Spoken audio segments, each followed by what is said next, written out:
Well, if you've ever driven down Johnson Ferry Road, just south of where Lower Roswell is, you'll see a little place called the Tire Depot.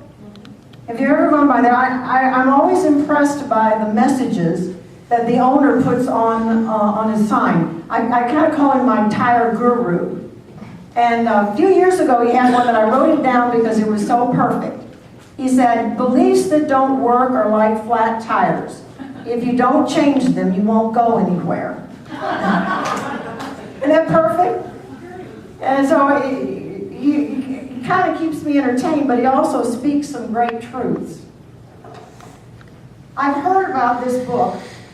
Hold it up. I don't know if you all have read it, called The Biology of Belief. In fact, I was cleaning up my office at home a few years ago, and I ran across a CD that a congregant had brought to me 4 or 5 years before that, and it was Dr. Bruce Lipton talking about this book.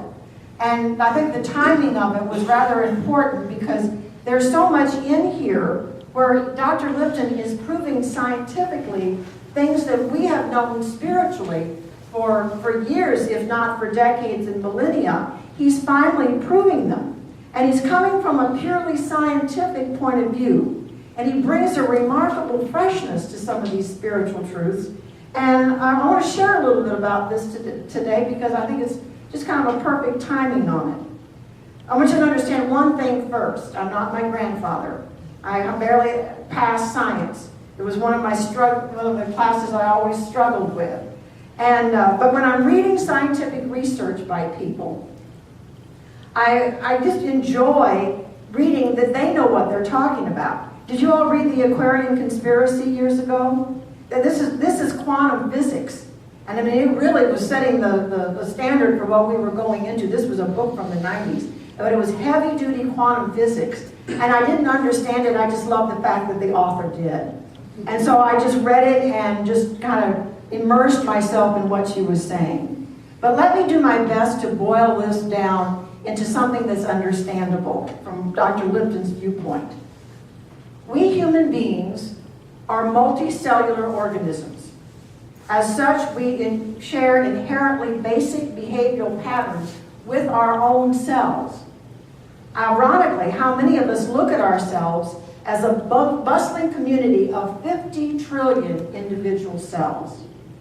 Each cell, this got me, each cell has its own nervous system, digestive system, respiratory system, excretory system, skin, reproductive system, and even a primitive immune system. Each one of these 50 trillion cells that are in our bodies. Each cell is an intelligent being that even can survive on its own. Scientists have demonstrated this intelligence when they remove individual cells from the body and grow them in a culture in a petri dish. There is an intelligence with these cells, for they actively seek environments that support their survival while simultaneously avoid toxic or hostile environments by simply not growing. These cells are so intent on their own survival that they actually learn. For example, if exposed to a measles virus, the cells create an immature immune cell to create a protective protein antibody against that virus. There is a process, he explains, that creates the perfect antibody, and the cells remember exactly how to produce that antibody so that if the virus comes around again, the cell knows how to produce it again to protect itself. Not only will it protect itself, but it's remarkably passes the information on to any daughter cells that it creates, so those cells too also are protected. These intelligent, smart cells get even smarter.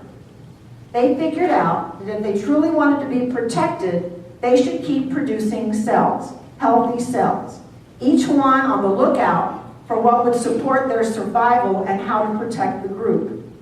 He goes on to say, while the cellular community appears as a single entity to the naked eye, a mouse, a dog, a human, they are in fact highly organized associations of millions and trillions of cells, all working together to create healthy environments in which to grow. After a while, these cells figured out how to even be more efficient. That would be best for the community they created to form specialized groups of cells to handle specialized functions. So tissues were created by one group, organs were created by another, and the nervous system was developed by still others. So each of us is an entire world of millions of cells working together to create a whole human, I call it the spacesuit. This is the suit that houses us so we can function in the world. And it is made up with a lot of activity going on all the time that we're not aware of. When I read something like this, I realize how absolutely wondrous God is. Intelligence at the cellular level works with the intelligence of the being that is housed by these cells. We are a walking example of cooperation. I don't know about you, but I haven't checked in with my heart to see if it was pumping blood perfectly today. Have you? And during the night, did you wake up to find out if you were still breathing? These things go on and we are not even aware of it, but the body is functioning all on its own. And it's functioning for our highest good. The intelligence and programming of these cells keep us all going. Each of us are remarkable examples of teamwork. The Talmud says, all that the Holy One created in the world, he created in man. And I can believe that. We are such complex beings, and we're totally unaware of it. It brings a new meaning to 1 Corinthians that says, do you not know that you are God's temple, and that God's Spirit dwells in you? For God's temple is holy, and that temple you are. I certainly am not conscious of how all that is contained in me functions. The fact that I'm simply standing here this morning proves that it all works. Dr. Lipton also goes on to make another remarkable point.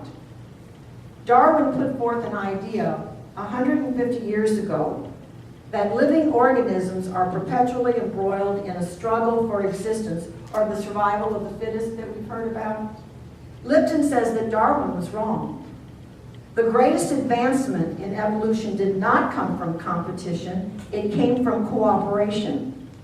It's not the strongest that survive, but those that learn to work as cooperative groups are the ones that survive. That's how our cells work. They've got it figured out. Isn't it time that we would have that working out and work with our own thinking and work with our own beliefs? Dr. Lipton puts forth that it is the environment that our cells live in that causes them to survive or decline, and that lies in our thinking and our beliefs. We teach that spiritually, that as we believe and as we think, so we are. So we are ourselves petri dishes. But how we think and what we do is all lined up together, and if we work in cooperation, we have healthy, growing, wonderful bodies and healthy, growing, wonderful lives. We know this as a spiritual principle, and Dr. Lipton has been proving that our thinking affects ourselves directly. Let me read a little passage here.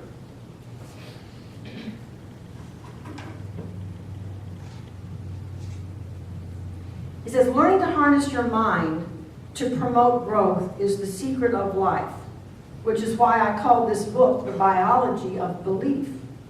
Of course, the secret of life is not a secret at all. Teachers like Buddha and Jesus have been telling us the same story for millennia. Now science is pointing in the same direction. It is not our genes, but our beliefs that control our lives. O ye of little belief. So here we have this community and consciousness living in another consciousness. And they even know that how powerful our way of thinking and our way of believing is. You've all heard about the placebo effect. Scientifically, they've given two groups who are suffering from some disease. One gets a pill that would help it, and the other is given a placebo that is just like a sugar pill or something. And they found out in many situations that the people that were given the sugar pill healed just as much as the people that had the actual medication. I also remember the story of a man that was down by the railroads, and he thought he'd spend the night in one of the cars. And he closed the car door of this train car, and it locked and he couldn't get out. And then he realized that it was a refrigeration car. And then he panicked. And he started feeling colder and colder and colder. They found him the next morning when they opened the door, actually frozen to death. And the refrigeration unit was not even turned on. That's how powerful a belief can be. He also talks about a man that the doctors thought he had cancer. The tests were showing he had cancer. He believed he had cancer. The man died of cancer. What they found out when they did an autopsy is, yes, he had cancer, but he didn't die from cancer. He died from something else. Our beliefs are so powerful. They influence our environment. They influence especially our bodies. We are giant petri dishes. So how do we treat our body? How do we connect to keep those healthy cells growing? As a person that's dealing with cancer, I was looking at what led up to that day when I was collapsed and was rushed to the hospital in critical condition. And the 2 years before that, first I was retiring from ministry and was cleaning up an office that I'd been in for 11 years and trying to get all my life straightened out so that the church would be ready to move on to their next minister experience. Then after I retired, I had to learn how to do a radio show because I was working with my husband doing an online radio show called Open Minds, Open Hearts. And then I was watching my husband, and he started failing with cancer and caring for him, and then I was doing the radio show myself. Finally, he died of cancer, so I had the responsibility of handling all of our affairs, the funeral, grieving, and keeping the radio show going. I finally looked at myself, and I was one large, toxic, stress-filled petri dish. No wonder the cancer came back. No wonder, because my thinking, and many of you who have gone through grieving a spouse or a loved one, you go through a time of really thinking, wouldn't it be better if I just joined them? I wouldn't have to go through all of this. So there was my thinking, and that was a dangerous place to be. But then I was taken to the hospital. And I remember through all the pain that I was in, and just really kind of, I was trying not to give into it, but I didn't know what to do. I was just surprised that all this was so serious, yet if I looked at it, I actually had physically collapsed. And what I discovered, or what I heard, was one doctor who was an oncologist, and through all my pain, I heard her say, "This is treatable." I mean, I even had hospice coming to visit me there in the hospital. And all I could hold on to was, this is treatable. So all I could think of, well, then let's treat it. Let's not give up on everything until at least we give it a chance. And you've seen the results. I mean, many of you have seen me as I was with the walker, with the cane. My cousins are here, and when they saw me last year, I couldn't hardly get out of the chair. And I was so sick, and gradually for this whole year I've just been recovering. And all I held on to was that one belief, this is treatable, so let's treat it.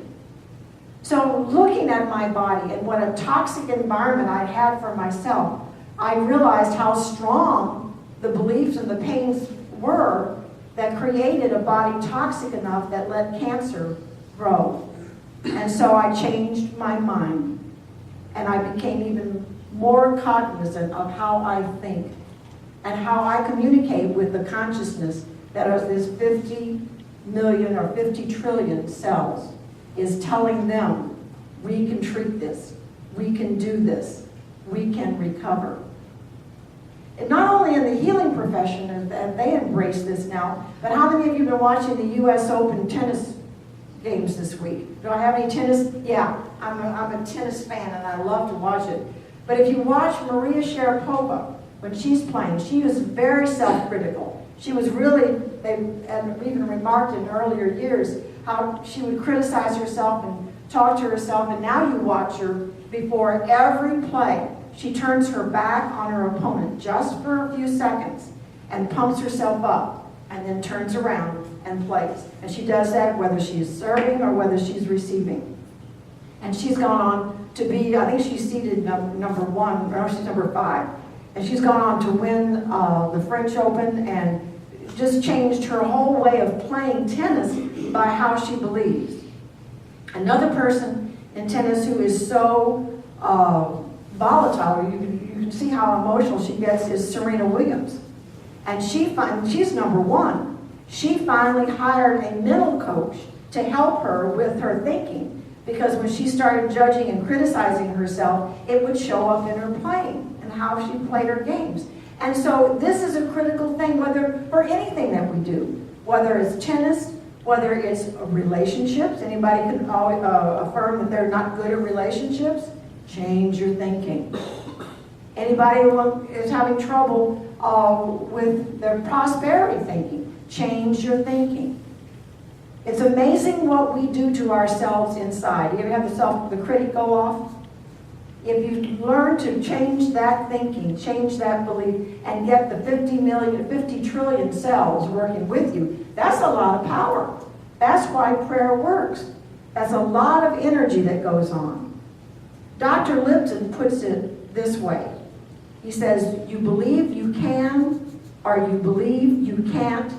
Either way, you are right. Either way, you're right. That's how powerful we are. So do you need a new belief somewhere in your life? Is there an area that's bothering you or something that's not working? What would you like to do to change your life the most dramatically is change your belief so you can go where you want to go. Why don't we take that into our meditation this morning?